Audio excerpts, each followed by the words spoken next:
You feel it before you can name it. A quiet hum of dissatisfaction, a sense of wrongness that has no specific location.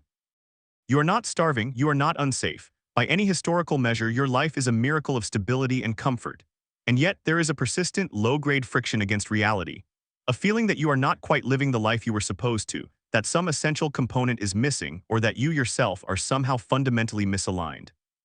This feeling is not an accident. It is the ambient hum of the modern world, a world of infinite choice but no clear direction, a world where you are told you can be anything, which creates a paralyzing anxiety that you might be choosing to be the wrong thing. You are saturated with images of lives that are not your own. Curated performances of success, happiness, and profound meaning delivered to you through glowing rectangles thousands of times a day. The gap between the life you have and the life you see, the life you are told is possible, creates a vacuum, a space of quiet desperation. You are not in acute pain, you are in a state of chronic, undefined longing. You scroll, you browse, you consume, you look for a signal in the noise, something to latch onto, a map, a key, a system. And then one day you find it. Or rather, it finds you. It speaks to you through a charismatic face on a screen, someone who seems to have an impossible amount of energy, clarity, and certainty. They do not look like they feel the same friction you do. They seem to have solved the problem of living. And they speak a language that resonates with that deep, unnamed void inside you. They don't begin by offering you a solution. That would be too crude, too fast. They begin by giving your pain a name. This is the first and most critical transaction. They take your vague, shapeless anxiety and they give it a diagnosis. That hum of dissatisfaction, that sense of being stuck, is not just a random feature of modern life. No, it is a specific, identifiable pathology. You don't have a scarcity mindset, you are told. You are suffering from energetic blockages. You are not just confused, you are living out of alignment with your true vibrational frequency. You are not experiencing the normal, messy difficulty of being a human. You are trapped in a limiting belief system that is sabotaging your destiny. This moment of diagnosis feels like a profound relief. It is an act of intellectual mercy. The naming of the void makes the void feel manageable. A shapeless terror is infinite, but a named enemy can be fought. The diagnosis provides a framework. It creates order out of the chaos of your internal world. Suddenly, all your past failures, your hesitations, your moments of envy and despair can be neatly filed away under this new, official-sounding label. It all makes sense now. You were not just failing, you were operating with a faulty internal program. You were not just unhappy, your chakras were unbalanced. You were not just struggling to find your place in a complex and often indifferent world. You were manifesting a low-frequency reality because your core beliefs were corrupted. This initial labeling is the most potent product the guru offers. It is more valuable than any course, any seminar, any retreat that will follow, because in that moment they have sold you the disease. And having bought the disease, you will have no choice but to buy the cure, from them, and only from them. They have taken the universal condition of being human, with all its inherent uncertainty and discomfort, and they have successfully rebranded it as a personal, critical failure. A sickness of the self, your sickness, and they have positioned themselves as the only doctor with the prescription. This is the foundation of the pyramid, not a product, not a service, but a skillfully manufactured problem custom fit to the anxieties of a generation.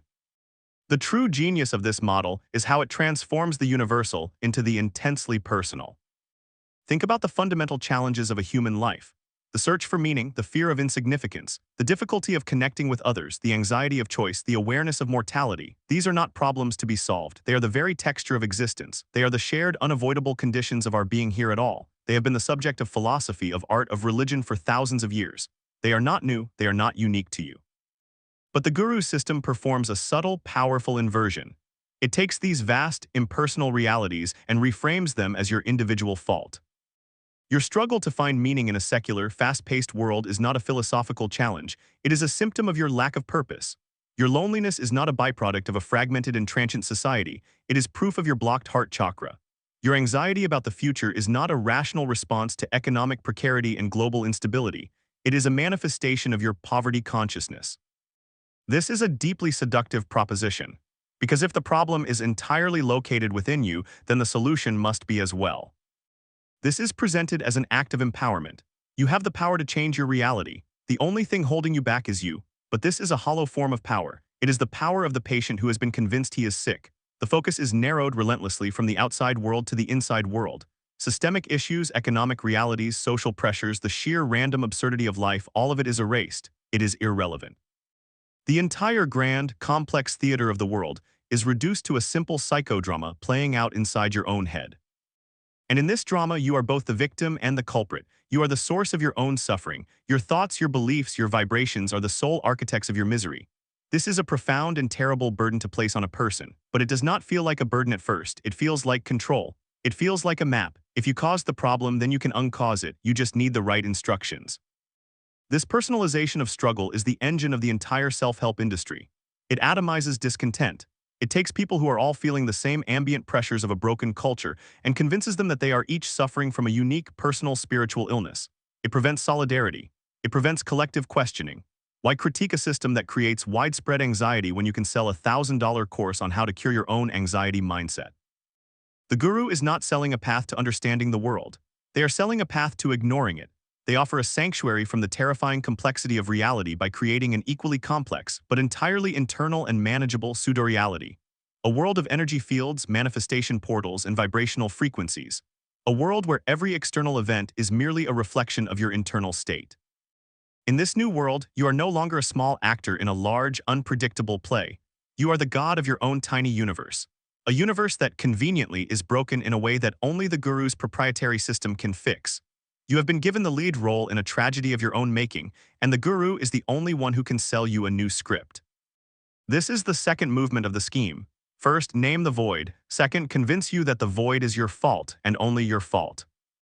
Once the diagnosis is accepted and the problem is internalized as a personal failing, the next stage can begin. This is the engineering of the lock for which the guru already possesses the only key. The solution is never simple. It cannot be. A simple solution would not justify the price tag. It would not create the necessary aura of arcane, specialized knowledge that grants the guru their authority. The solution must be a complex proprietary system filled with unique jargon and multi-level frameworks. This is where the esoteric language comes into play. You are introduced to a new vocabulary. Terms like quantum healing, energetic alignment, soul contracts, vibrational resonance, and paradigm shifting are deployed. This language serves several crucial functions. First, it creates a barrier to entry for outsiders and a sense of belonging for insiders. To understand the jargon is to be part of the tribe. It fosters an in-group dynamic where members feel they possess a secret knowledge that the uninitiated, the unawakened, do not.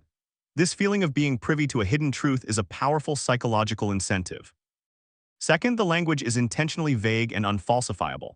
How can one prove or disprove that their vibrational frequency has been raised? What are the measurable units of a paradigm shift? There are none. The results are entirely subjective and their interpretation is controlled by the guru. Success is attributed to the system. Failure is attributed to the student's incorrect application of the system. It is a closed loop, impervious to critique. Third, this specialized vocabulary repackages common-sense ideas as revolutionary breakthroughs. The concept of focusing on your goals becomes manifesting your reality. The idea of being more optimistic becomes raising your vibration. The practice of self-reflection becomes doing the inner work. These are not new ideas. They are basic tenets of human psychology and folk wisdom, dressed up in pseudo-scientific and mystical clothing to make them seem profound and proprietary. The guru is not a discoverer of new truths. They are a master of rebranding old ones. The system itself is always presented as a ladder, a pyramid. There is the introductory webinar, then the weekend seminar, then the advanced retreat, then the mastery program, then the one-on-one mentorship. Each level promises a deeper truth, a more powerful technique, and a final, ultimate breakthrough that the previous level, it turns out, was only preparing you for. The structure is not designed for you to succeed. It is designed for you to keep buying. The cure is never delivered in a single dose. It is a subscription service. The very architecture of the product implies that you are on a journey of endless self-improvement, which means you are in a state of endless deficiency. You can never truly arrive, because if you arrived, you would stop paying. The lock they have engineered for you is not a single mechanism. It is a series of increasingly complex locks, each requiring a new, more expensive key. They have taken the simple, abstract feeling of not being good enough and have turned it into a tangible, monetizable, multi-level curriculum. You are not just buying a course. You are buying a spot on an endless escalator, one that always promises a better view from the next level up. The feeling of being stuck, which drove you to them in the first place, is not solved by the system. It is institutionalized by it. At the heart of this entire structure lies a deeply corrupted idea of responsibility. The guru system is built on the altar of radical responsibility. You are told repeatedly that you are 100% responsible for your life, for your results, for your feelings, for everything that happens to you. On the surface, this sounds empowering. It sounds like the antidote to a victim mentality. It feels strong, assertive, and proactive. But within the context of the guru's closed loop, it is the system's ultimate defense mechanism. It is an ingenious tool for blame inversion. Because if you are 100% responsible for everything, then you are also 100% responsible for the system not working. The guru and their teachings are never at fault. The product is perfect. The system is flawless. If you attend the seminar, apply the techniques, and your life does not magically transform, the problem is not with the advice you were given. The problem is with you. You didn't believe hard enough. You didn't do the work diligently enough. You have a hidden resistance you haven't cleared yet. You have a limiting belief you failed to identify. Your vibration is still too low. The failure is always and without exception on the part of the consumer. This creates a devastating psychological loop for the follower. Any lack of results is interpreted not as evidence of a flawed product, but as proof of their own inadequacy. The very disease they came to cure, the feeling of not being good enough, is now being amplified by the supposed cure itself. The system feeds the insecurity it claims to heal. This is where the model reveals its true nature. It is not designed to solve your problems.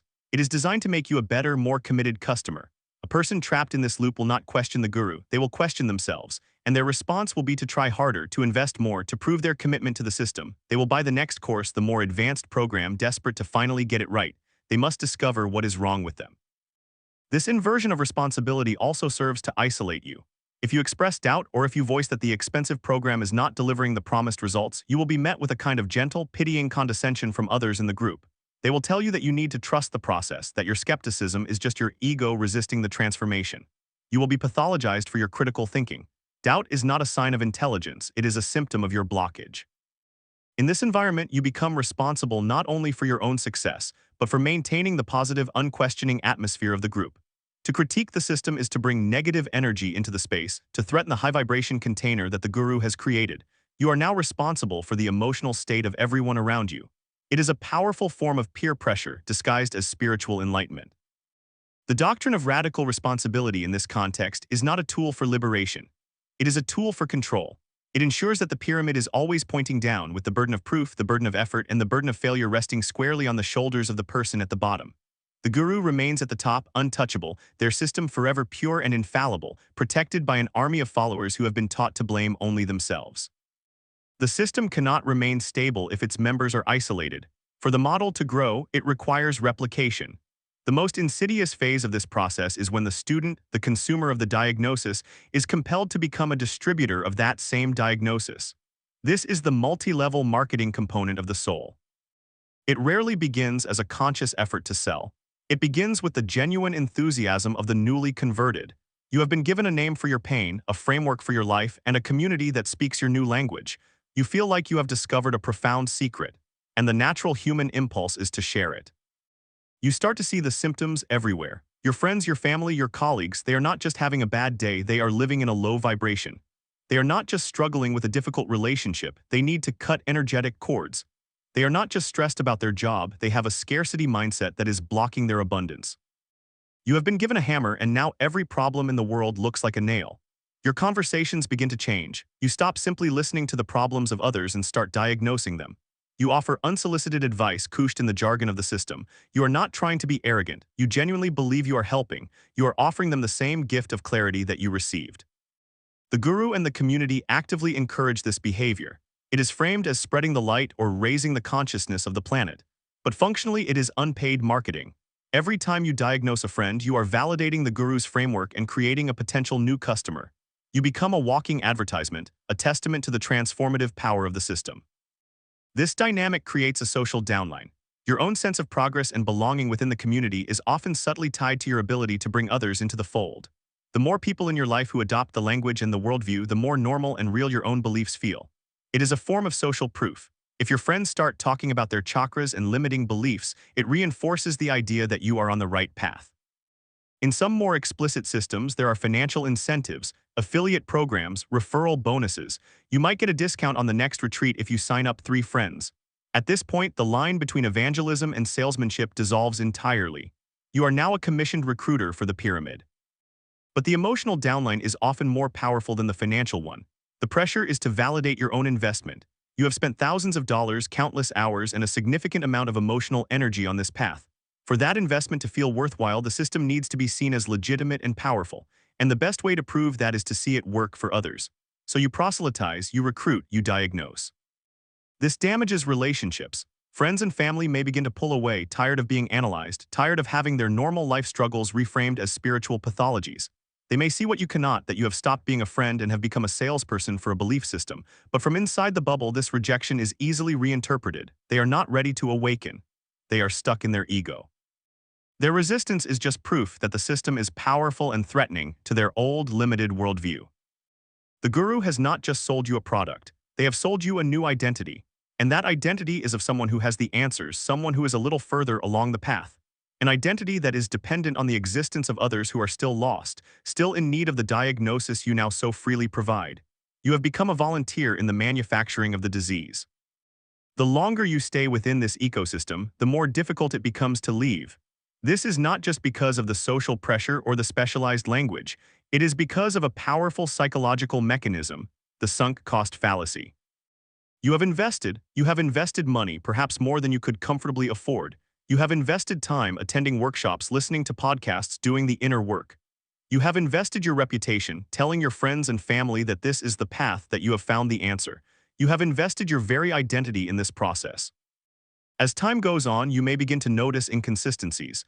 The grand promises may not be materializing. You might see that the guru's own life does not always reflect the perfect harmony they preach. Doubts may begin to creep in at the edges of your mind. But to acknowledge these doubts would be to confront a terrifying possibility, that your investment was a mistake. The financial loss would be painful enough, but the psychological cost is far greater. To admit the system is flawed would be to admit that you were fooled, that you were not discerning, that you were vulnerable and your vulnerability was exploited. It would require you to reevaluate every decision you made, every belief you adopted. It would mean facing the shame of your own misjudgment. And so for many, the easier path is to double down. The discomfort of cognitive dissonance, the stress of holding two conflicting ideas, I am a smart person and I have spent $5,000 on a useless course, is immense. To resolve this dissonance, you must either change your belief or change your behavior. Changing the belief is too costly to the ego, so you change your behavior, you invest more. You buy the next, more advanced course. You commit more deeply. You rationalize that the reason it hasn't worked yet is because you haven't gone far enough. The breakthrough must be waiting at the next level. This next seminar will be the one. This new technique will finally unlock the results. This is the sunk cost of the soul. Your past investment becomes the justification for your future investment. You are no longer acting on the hope of a future gain. You are acting on the fear of a past loss. The logic becomes, I can't stop now because if I do, everything I have already done will have been for nothing. The system is designed to encourage this. The constant promise of a future breakthrough, the framing of the process as a long journey, the idea that resistance comes up right before a major shift, all of this language is perfectly calibrated to keep you invested, to convince you to push through your doubts and write another check. Leaving the ecosystem would mean not just a financial and psychological loss, but a social one as well. The community you have become a part of, the friends you have made who all speak this new language would be lost. You would be an outcast, someone who gave up or couldn't handle the truth. The cost of exit is engineered to be astronomically high. It is easier to keep believing, to keep investing, to keep hoping, than to face the cold, hard reality that the entire edifice, the diagnosis, the jargon, the community, the promises, is built on a foundation of sand. You are a prisoner of your own balance sheet. There is a final, and perhaps most subtle, consequence of long-term immersion in a guru's ecosystem. It is the slow, steady atrophy of your ability to think critically. These systems, by their very nature, provide a totalizing worldview.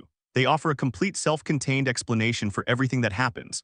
A promotion at work, you manifested it. A car accident, you attracted that experience to learn a lesson. A global pandemic, a collective vibrational shift. There is no event, no feeling, no thought that cannot be explained and categorized by the system's logic. This provides a tremendous sense of comfort and certainty in a world that is fundamentally uncertain. But this comfort comes at a price. The price is your intellectual autonomy. When you have a pre-packaged answer for every question, you stop asking real questions. You stop wrestling with complexity. You stop tolerating ambiguity. Life's great unanswerable questions are replaced by the system's simple, dogmatic answers. You are no longer engaged in the difficult, messy process of making meaning for yourself. You are simply applying a formula. Over time, your mental muscles for nuance and critical analysis begin to weaken. You may become less able to engage with people or ideas that exist outside the system's framework. Dissenting opinions are not seen as opportunities for debate or learning, but as the products of a lower consciousness. You don't need to engage with the argument, you just need to diagnose the person making it. The world becomes divided into two categories: things that align with the guru's teachings and things that are the product of ignorance or negative energy. It is a binary, simplistic way of seeing the world, and it is intellectually crippling. This is not an accident, it is a feature. The system needs you to trust its answers more than you trust your own mind. It needs you to outsource your thinking. The goal is not to empower you to think for yourself. The goal is to make you a loyal, lifetime subscriber to a particular way of thinking, a way of thinking that you must, of course, pay to access. The long-term damage is not just financial, it is cognitive. You are taught to distrust your own rational mind, to see it as the ego that must be overcome.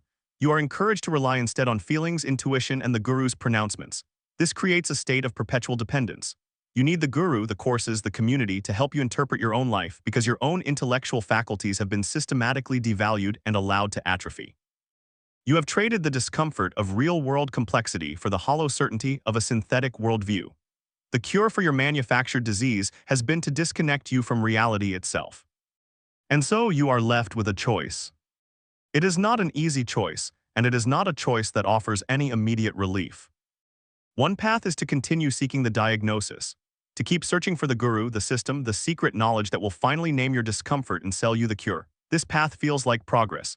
It is a path of action, of workshops, of new vocabularies and hopeful communities. It promises a final definitive answer to the unease of being human. But it is a pyramid scheme. The only thing that truly grows is your dependence on the system itself. The product is the perpetual search for the next product. It leads to a slow, expensive erosion of your finances, your critical thinking, and your ability to sit with the fundamental, unsolved nature of reality. It is a hollow life filled with synthetic meaning. The other path is to accept that there is no single diagnosis. To accept that the friction you feel, the quiet dissatisfaction, the longing for something more is not a personal pathology. It is not a sign that you are broken. It is a sign that you are alive. It is the human condition. This path requires you to abandon the search for a magic key. It requires you to sit in the discomfort of not knowing, to tolerate uncertainty not as a problem to be solved, but as a space in which to live. It requires you to take responsibility not for a manufactured disease, but for the difficult moment-by-moment work of building a life on the uncertain ground of reality. There is no guru on this path. There is no secret. There is only the sustained, often uncomfortable effort of paying attention to the world as it is and to yourself as you are. One path is a course you can buy. The other is a practice you must live. See you on the next video. Ciao.